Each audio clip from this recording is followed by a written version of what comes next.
Pelo sinal da Santa Cruz, livrai-nos Deus, nosso Senhor, dos nossos inimigos, em nome do Pai, do Filho e do Espírito Santo. Amém. Meu Senhor e meu Deus, creio firmemente que estás aqui, que me vês, que me ouves. Adoro-te com profunda reverência. Peço-te perdão dos meus pecados e graça para fazer com fruto este tempo de oração.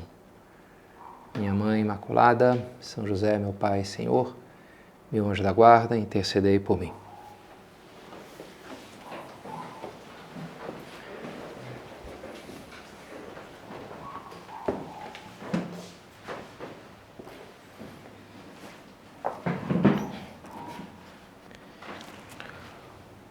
Um homem diante de quem a gente vira o rosto. Isaías, capítulo 53 do livro de Isaías, traz uma descrição muito marcante, muito impressionante do que foram os padecimentos de Nosso Senhor, da sua paixão. A gente vai começar a contemplar agora, já no domingo de Ramos e da paixão do Senhor. Escrito 500 anos antes, mais ou menos, né? Tudo aquilo descrevendo como é que seria a paixão do Senhor. Era o mais desprezado e abandonado de todos, homem de sofrimentos, experimentado na dor, indivíduo de quem a gente desvia o olhar. Repelente, dele nem tomamos conhecimento. Mas eram, na verdade, os nossos sofrimentos que ele carregava, eram as nossas dores que levava às costas. Ele estava sendo transpassado por causa das nossas rebeldias, estava sendo esmagado por nossos pecados. Com os seus ferimentos veio a cura para nós. A redenção, esse mistério da redenção. Um homem diante de quem a gente vira o rosto. É um movimento natural você se esquivar da dor, você se esquivar de algo que é feio, também tipicamente alguém que vai te dar trabalho, né? Você tenta fazer de conta que não viu. E sim, né? Tem coisas que podem ser realmente repugnantes, que causam em nós uma coisa quase que instintiva, de um movimento reflexo, de não olhar. E talvez poucas coisas sejam mais repugnantes do que o próprio corpo humano devidamente maltratado. A gente representa, sei lá, um zumbi, coisa assim, são especialmente, né, uma coisa repugnante, uma coisa muito... porque é feio, porque... Assim como também, talvez nada seja mais atrativo ao olhar do que o corpo humano também. Bonito e saudável, né? Bem cuidado, né? Maltratado, o bem cuidado. Jesus, ao longo da sua vida, atraía multidões de todos os tipos, né? Homens, mulheres, velhos e novos, crianças. Mas na paixão, a nossa tendência natural é não querer olhar, é desviar o nosso olhar para todo aquele sofrimento, para toda aquela tortura que ele vai passar. Muitas pessoas por essa época assistem outra vez o filme que o Mel Gibson fez, da paixão. E talvez uma pessoa assistindo aquele filme possa ter um pouco essa sensação, dependendo do, sei lá, do seu grau de oração, de profundidade do Evangelho, pode ter essa sensação de, sei lá, um certo exagero. Precisava todo esse sangue, precisava toda essa violência, isso aqui não é uma coisa meio agressiva demais visualmente? Será que faz sentido? Pode sentir uma certa rejeição. E é importante a gente lidar com isso, né? Começando a responder isso, bem, em primeiro lugar, assim, historicamente não é exagerado, né? Como é que foi a paixão do Senhor? Não foi menos do que está nesse filme, dificilmente será menos do que a gente consegue imaginar. Era assim que se faziam as coisas. De alguma maneira tem algum lugar no mundo ainda, né? Existe tortura, pena de morte, coisas assim terríveis, mas enfim, há 2000 anos atrás era quase que a regra do jogo. O Império Romano, que era o que havia de mais civilizado, era aquilo. Era a crucifixão, era a cruz, que era uma morte terrível. Para começar, por exemplo, com a flagelação, era uma coisa que acontecia mesmo. Era habitual flagelar os condenados à morte, seja pela cruz, seja pelo fogo, seja pela decapitação. São Paulo, por exemplo, foi decapitado, porque era cidadão romano. Mas antes, tipicamente, se flagelavam. Por quê? Para enfraquecer o prisioneiro. Porque se ele chegava lá diante do seu suplício, não era bom que ele tivesse muita energia naquela hora, porque, sei lá, podia pular na frente de um soldado, podia tentar fugir. Então, naquela hora, melhor é que ele chegasse lá meio já enfraquecido. E a flagelação fazia isso, né? Fazia isso bastante. Como é que funcionava? O condenado era amarrado nu numa coluna, se usava o flagrum, esse instrumento, esse chicote, que era constituído de algumas esteiras de couro, que já é o chicote, né? Já batia, deixava uma marca, a batida no chicote, de uma tira, né? E o pior era que na ponta, então, se colocava um pezinho, que aí tinha duas opções. Podia ser um osso, que de um cordeiro, um osso lá concreto que eles usavam, dava certinho ali, ou um pequeno halter de chumbo, que amarrava na esteira e ficava aquelas duas bolinhas ali do lado, né? E deixava aquilo muitas contusões, né? O pior eram as marcas do peso final, a tal ponto que o condenado podia morrer já na flagelação, porque produzia tal fraqueza, tal colapso dos órgãos. Por isso, para os judeus estava proibido dar mais do que 40, o máximo era 40, eles já davam 40 menos 1, para não passar do limite. Mas os romanos não tinham limites. Era só, bem, que não morra, nem um pouco assim, né? Pode chegar tão perto quanto você quiser daquilo. Quantos golpes levou Nosso Senhor? No Santo Sudário, a gente conta 60, 120 tiras, por isso pareciam ser duas, o flagrum que usaram com ele tinham duas esteiras de couro, e no final, das marcas que deixaram, que na verdade é só o que ficou de marca no corpo do sudário, do homem do Santo Sudário, né, que eu acredito que é Cristo. Outros golpes não deixaram marcas, mas o que deixou marcas foram 60 golpes. E no final desses golpes, dessas linhas, né, da tira do couro, tinha então a marca, né, de duas bolinhas de chumbo, era um pequeno halter de 3 centímetros, no final de cada uma desses pares, né, de golpes. Os golpes estão distribuídos em leque dos dois lados. Pegam todo o corpo, à exceção dos antebraços. Pega a parte da frente também. Então se entende que ele estava preso numa coluna, com os braços para cima, então não se dava um trabalho de bater lá no alto, mas do cotovelo para baixo já pegava, né? O leque, os dois leques têm alturas diferentes, pontos focais diferentes. Um converge para um foco aqui, o outro converge para um foco um pouco mais baixo. O que a gente conclui daí que eram dois verdugos com alturas um pouco diferentes, né? O ombro, sei lá, onde seria o ponto focal aqui, né, dos golpes, era mais alto para um do que para o outro. Por que dois? Para aumentar a intensidade. Porque tipicamente, né, você bate já 10 golpes, sei lá, cansa, né? Então, enquanto um descansa, o outro bate. Então, aquilo fica especialmente intenso, né? Foi assim, né? A paixão do Senhor, terrível, né? Sim. E é só o começo, depois vem lá a coroação de espinhos, dá para ver o pólen que tem no Santo Sudário, de uma planta do Oriente Médio, que tem um espinho grande, é o pólen mais abundante que tem no Santo Sudário. O carregar a cruz, no Santo Sudário você vê também as marcas no ombro de levar aquele peso, o ser pregado, né? Numa parte que é especialmente sensível, onde passam todos os nervos para a mão, que é um órgão muito sensível, o prego tem que entrar nessa cavidade aqui e nos pés, né? Enfim, e a morte por asfixia é uma enciclopédia, é uma tortura assim terrível, né, de quantidade de coisas que você vai vendo ali, investigando o que foi a paixão do Senhor. Tá, Padre Pedro, tá bom, mas assim, será que é realmente necessário falar de todas essas coisas? Será que é realmente oportuno?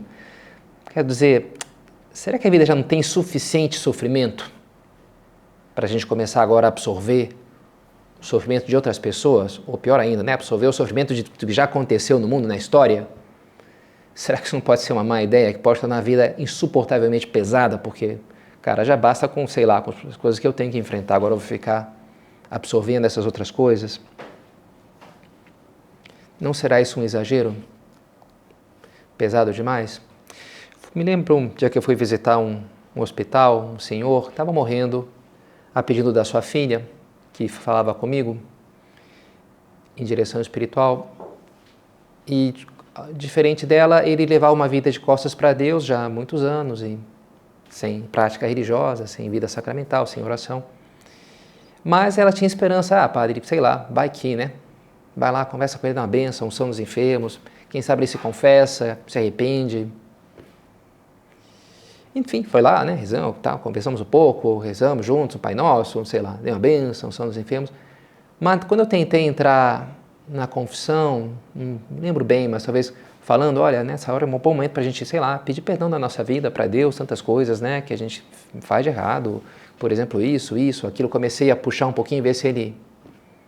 Mas aí ele refogou, né, ele chamou a filha, que tinha afastado um pouco, para justamente nos deixar ali um pouco à vontade, né, e falou, olha, quem sabe já está ficando um pouco pesado demais. Ele falou assim para a filha, né, usou essa expressão que ficou na minha memória, assim, né, pesado, sei lá, tem um chocolate aí, né, mas tira esse negócio da minha frente, né, porque isso aqui é ruim, é desagradável, né. Bem, é lógico, né, não é agradável pensar na flagelação no Senhor, não é agradável assistir esse filme que o Mel Gibson fez, não é agradável meditar na paixão, não é agradável pensar nos nossos pecados, né.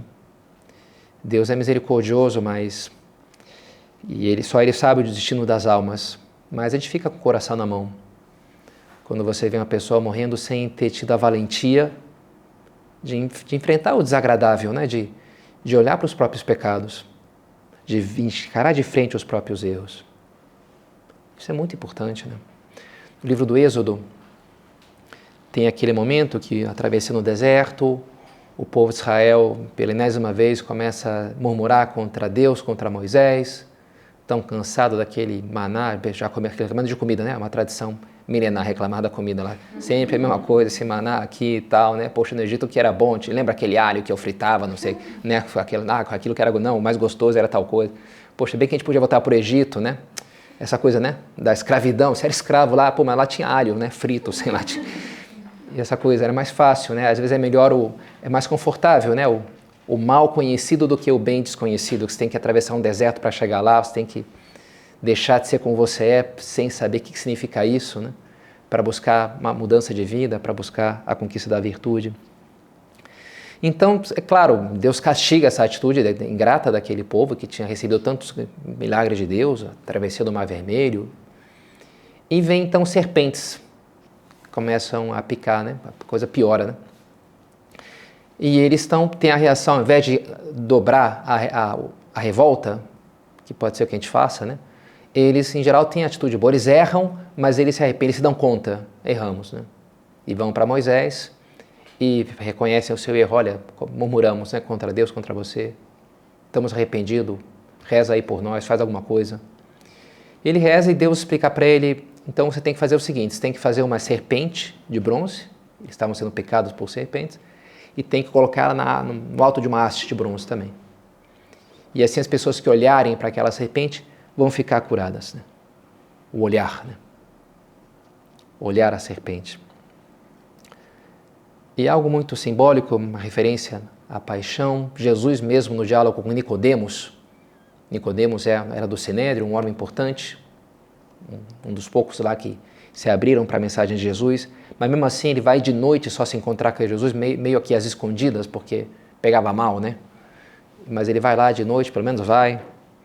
E Jesus explica para ele, né? Assim como Moisés levantou a serpente no deserto, assim também será levantado o Filho do Homem, né? Ser levado, né? A fim de que todo aquele que nele crer não pereça, mas tenha vida eterna. Pois Deus enviou o seu Filho ao mundo não para condenar o mundo, mas para que o mundo seja salvo por ele. Quem crê nele não será condenado, mas quem não crê já está condenado. É o ponto de partida, né? Ele vai te oferecer uma solução. O problema é que já existe, né? Ora, o julgamento consiste nisso. A solução veio ao mundo, mas as pessoas amaram mais as trevas do que a luz. A luz veio ao mundo, mas as pessoas amaram mais as trevas do que a luz, porque as suas obras eram más. A luz veio, mas a gente rejeita, né? E é natural que a gente rejeite, que a gente não queira olhar para a serpente, que a gente não queira contemplar o fruto dos nossos erros, que a gente não queira olhar para Jesus e todos os seus sofrimentos.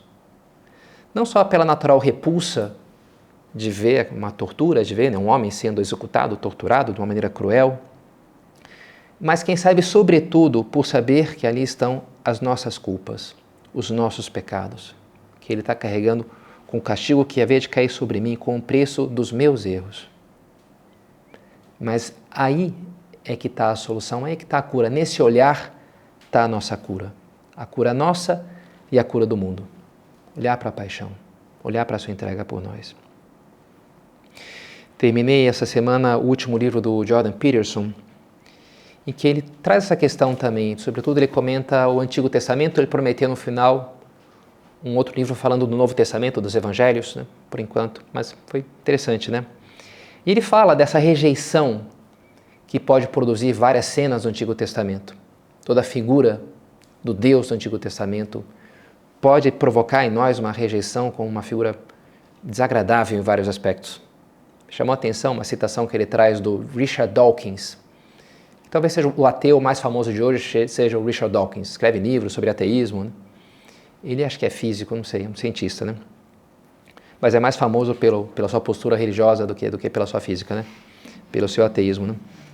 E ele escreve, achei interessante, o Deus do Antigo Testamento é possivelmente o personagem mais desagradável de toda a ficção. Personagem desagradável. Ciumento e orgulhoso disso. Mesquinho, injusto, implacável e controlador, um etnicida vingativo e sedento de sangue, misógino, homofóbico, racista, infanticida, genocida, filicida, pestilento, porque manda as pestes, né? Pestilento, megalomaníaco, né? Sadomasoquista e um tirano caprichosamente malévolo. Ele se puxou, na verdade, na coletânea, caprichou aqui nos xingamentos, né? Mas é verdade, né, que, sei lá, algumas passagens no Antigo Testamento a gente lê e, no mínimo, é normal que cause um certo estranhamento, digamos assim, né? Sei, quando Deus manda matar todo mundo, né? Conquista lá o pessoal de Canaã, mata todo mundo, não deixa nem mulheres nem crianças. E aquilo choca, né, com a moral de Jesus, do Evangelho, que é a moral da misericórdia, da bondade, porque é uma coisa assim tão dura, parece que não bate, né, com a mensagem de Cristo.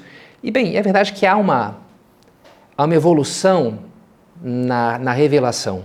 Você começa explicando lá uma coisa, bem, tem que ser aos poucos, né? Para não, se primeiro explica o beabá, depois você vai tornando a coisa mais sofisticada. E daí a importância de encarar as coisas no seu contexto. Sempre, é claro, é muito ruim matar alguém, é verdade. Nunca é bom matar uma pessoa. Mas, assim, numa guerra, né? Às vezes é a coisa certa a fazer. Na defesa da tua família, tem um ladrão lá, uma pessoa, o cara tá pegando ali a tua filha. Às vezes é o que você tem que fazer, o teu dever, né? Para te defender. Ainda que não seja uma coisa bonita, né? Que você vai se orgulhar daquilo, vai ser uma coisa... E, bem, traz essa dureza de Deus no caminho de formar o seu povo, de abrir caminho no mundo para a sua revelação, a gente pode ver, no fundo, a gravidade, a importância de preservar a todo custo aqueles valores ali que ele está transmitindo, que aquilo não se perca, porque se aquilo se perde, as catástrofes que vão vir daí podem ser muito piores, né? Do que o que Deus está pedindo, está promovendo, aí as coisas podem piorar muito. É interessante a ponte que faz o Jordan Peterson com o século XX. E ele diz, olha, tudo o que aconteceu no século XX, o caminho escolhido pelos nacionalsocialistas, pelos soviéticos e pelos maoístas, representou um grande desvio, para dizer o mínimo, dos princípios da tradição judaico-cristã. Se abandonou como nunca antes, né, nas guerras na Europa e as coisas que se fizeram, né? E o destino que recaiu sobre os povos dessas culturas, como resultado direto disso, foi tão terrível quanto qualquer coisa representada como a vingança do Deus irado do Antigo Testamento. Jogos que não podem ser jogados, eles generam primeiro no caos e depois no inferno. E é o que a gente viu, sei lá, né? Na Alemanha, na União Soviética, na Coreia, na China, né? Não sei, desde os japoneses lá dominando a China, depois a Revolução Cultural Chinesa, coisas assim terríveis, né? Não sei, talvez eu que cresci numa família da classe média no Brasil, né? Aquilo parece tudo muito distante, mas, cara, isso foi ontem, né? Isso aí, ou hoje, sei lá, né? Na Coreia do Norte, o que acontece lá, né?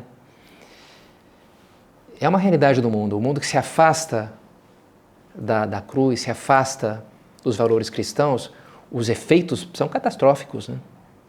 São terríveis mesmo, né? Então que você, na defesa desses valores, olha, isso aqui é importante, você exija uns meios ali que fortes, bem, não parece tão absurdo assim. Um rapaz estava um dia fazendo a Via Sacra e experimentou especialmente essa rejeição. diante de todo aquele sofrimento. A rejeição da ideia de que ele era culpado por aquilo, porque aquilo, ele mergulhando, imaginando, mas como é duro isso, como é duro aquilo, como deve ter sido terrível. E Jesus carregando a cruz e as pessoas lá, e os soldados.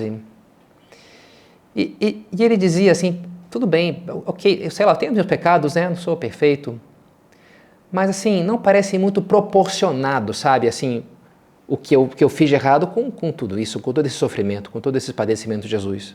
Não matei ninguém, não roubei nenhum banco, não traí, sei lá, né? Não parece justo dizer que eu sou culpado. E ele colocou isso na sua oração de forma sincera e aberta, como quem quer entender. E ele de fato entendeu. Deus lhe deu a entender. Mais ou menos num diálogo a gente poderia assim descrever a coisa. Deus falando para ele, olha, lembra aqueles anos da tua adolescência? Quando você estava meio perdido na vida, antes da tua conversão mais séria? Lembro, claro. Nessa época, você acha que você seria capaz de visitar um prostíbulo? Ok, não aconteceu. Ok, hoje você considera uma coisa abominável isso daí. Mas naquela época, não sei se alguns amigos teus fizessem uma brincadeira, te levassem lá, de repente você se encontrasse ali, naquela situação, sem grandes barreiras, sem grandes custos, olha só, né? Entrar ali e tal, e a coisa acontece. Você acha que seria capaz de fazer isso? Olha, não, eu acho que eu tenho que admitir que eu seria assim, né? Pois é. Agora imagina que essa senhorita com que você se encontrasse engravidasse. Vamos pensar bem dela, ela não abortasse e nascesse um filho. Você consegue imaginar como é que seria a vida dessa criança, desprovida de um entorno, de proteção de pai, num ambiente que ele ia crescer? Como ele já entraria na vida sofrendo uma grande privação de violência e como, quem sabe, ele acabaria se tornando uma fonte de violência para o mundo, devolvendo a raiva, né, que ele, de uma maneira até meio que justa, carregaria por não ter recebido aquilo que lhe era devido, por culpa tua? Você consegue imaginar isso? Consigo sim. E você entende que toda essa possibilidade, todo esse sofrimento estaria presente naquele teu ato, naquela tua visita, e você estaria dizendo, olha, pode ser, sabe, que tudo isso aconteça, mas não me interessa, sabe, agora o mundo que se exploda, o que eu quero é ter esse momento aqui de prazer, não estou interessado nas consequências, vou fazer isso aqui e acabou. Dá para entender o tamanho da malícia daquele teu ato, daquela tua decisão? E olha, e você entende que já o estar aberto ao mal já é ser mal, né? Mesmo que eu não faça algo, mas se eu quero matar alguém, profundamente, eu já me torno de certa forma um assassino, porque eu albergo aquele desejo, aquilo já entra no meu coração, você entende isso? E por isso aquilo estava dentro de você, tanta malícia, tanta maldade, tanta irresponsabilidade, tanto egoísmo, você entende isso? Enfim, o fato é que aquele rapaz nunca mais questionou Deus sobre isso. Acho que ele entendeu, né? Que sim, né, de fato, ele carregava, né, aquele peso. Não sei se esse raciocínio talvez te pareça um pouco artificial, mas olha, já levo, né, 17 anos de sacerdócio, e as histórias que a gente vai se deparando, sabe, de catástrofes, assim, sabe, de desastre, de um ato que na hora parece pequeno, um desvio, uma distração, uma coisa boba, sei lá, um flertezinho aqui, um negócio simples. E aquilo depois levou a consequências nefastas, né? Incluindo mortes, né? Destruição de famílias, é o mínimo que acontece, né? E coisas terríveis, assim, e frustrações profundas. E aquilo na hora parece, uma coisinha boba. Mas ali de trás tem toda uma cadeia de sofrimentos, né? E eu topo aquilo, eu estou topando aquilo. Eu carrego. Que importante, portanto, eu enxergar isso, né? Enxergar. Um dos grandes personagens dos irmãos Karamazov é o Starets Zosima, monge. Ele é o santo mestre e tem o santo aprendiz, que é o Alyosha, que é um rapaz, um dos Karamazov, né, que é um santinho, um rapaz muito... E o lema do Starets Zosima é isso, eu tenho que me sentir culpado perante todos por tudo. Eu sou culpado, essa grande coisa dele é saber ser culpado do mal do mundo, dos sofrimentos de Cristo, né? Em última análise, o maior dos crimes, a morte de Deus, do Cordeiro de Deus inocente. Isso é importante, isso é cura. O Starato Zosima não era um homem infeliz, enfim, é um personagem de literatura. Mas é típico, sabe? Uma pessoa assim não é que ela, sei lá, é deprimida, mas pelo contrário, né? Porque ela encontrou uma maneira de lidar com o problema. Diz São João, se dissermos que não temos pecado, enganamo-nos a nós mesmos. Aquilo você joga para debaixo do tapete, mas fica ali, sabe? Fica a tua culpa. Fica escondida, embutida na tua alma, né? Se dissermos que não temos pecado, enganamo-nos a nós mesmos e estamos a rejeitar a verdade. Mas se lhes confessamos os nossos pecados, podemos confiar que fiel é Deus e justo e nos perdoará e purificará de toda a injustiça. E essa é a boa parte da notícia, né?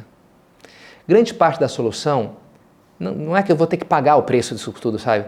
A coisa está já em aceitar. Aceitar que eu tenho culpa. Não fugir da dor que isso me produz. Porque pode ser o que eu tende a fazer. Tantas vezes vai ser o que eu vou fazer. Existem duas maneiras de lidar com a dor. Uma é tomar um analgésico, uma anestesia. Às vezes funciona melhor, às vezes pior. Estou sem dor de cabeça, toma um negócio aqui, está doendo meu pé. Agora existe outra maneira também, que é ver bem, o que está acontecendo, né? Qual que é a fonte do problema? Tem uma pedra, né? Tu tira a pedra do teu sapato, passou a dor, né? Em vez de ficar tomando analgésico, né? Não faz sentido, e tantas vezes é a nossa atitude. Sei lá, não vou pensar. Isso aqui está meio mal resolvido na minha vida. Vou comprar um negócio, vou tomar um negócio, vou assistir alguma coisa. Sei lá, não quero pensar porque eu estou... Ao invés de enfrentar as coisas, de encarar os problemas, de ver bem, qual que é o que tem de errado aqui, de encarar a minha culpa, né? A cruz sempre é isso, é uma encruzilhada, na qual eu posso me afastar da verdadeira cura de Deus, do caminho para a purificação do meu egoísmo, de crescer na capacidade de amar, me afastar do meu caminho. Ou não, eu posso ver ali um convite de Deus, uma oportunidade para deixar para trás o peso morto do meu orgulho, dos meus apegos, do meu egoísmo, deixar que o Senhor me liberte e me conduza para uma vida nova. São João da Cruz era um grande amante da cruz e sofreu muito. Ele fez ao lado de Santa Teresa a reforma carmelita, a reforma do ramo masculino dos carmelitas. E sofreu muito, porque, enfim, os monges lá, os freis, não queriam saber daquela conversa de reforma, né? O que esse cara quer mudar a nossa forma de vida, né? Para já ele ficou preso 8 meses num mosteiro em Toledo, ficava lá numa cela, não podia celebrar missa, não podia ver as outras pessoas, percebia, era flagelado de vez em quando, não podia tomar banho, não tinha água para ele tomar banho, um negócio assim, é difícil até de imaginar tudo isso, né?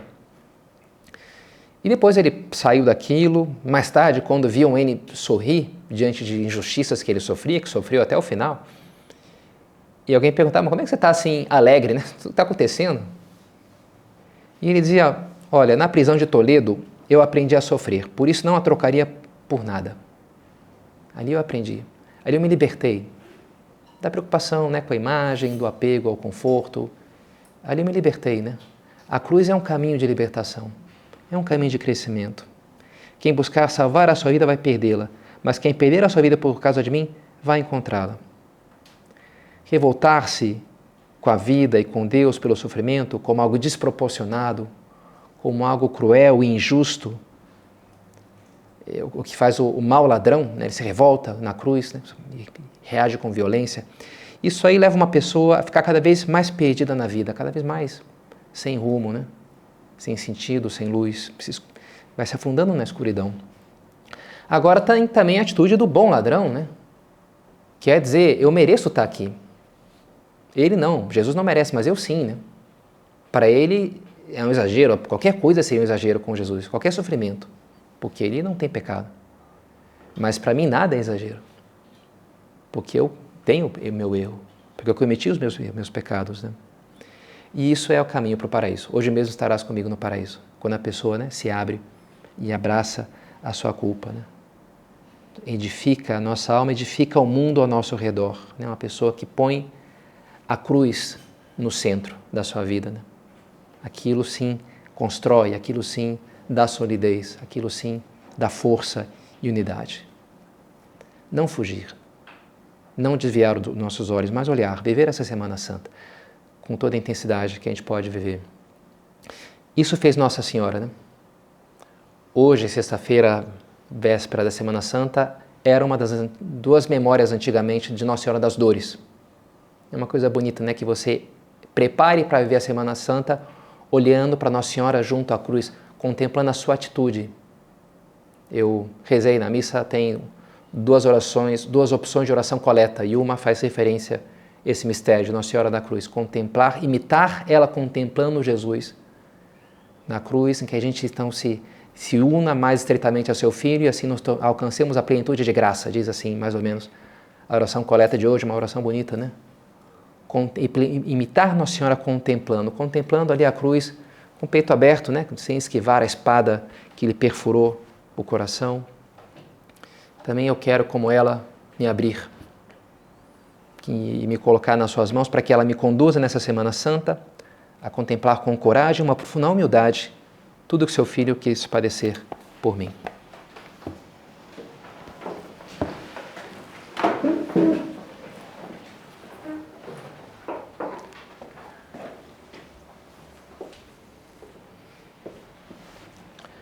Dou-te graças, meu Deus, pelos bons propósitos, afetos e inspirações que me comunicaste nessa meditação. Peço-te ajuda para os pôr em prática. Minha Mãe Imaculada, São José, meu Pai e Senhor, meu anjo da guarda, intercedei por mim.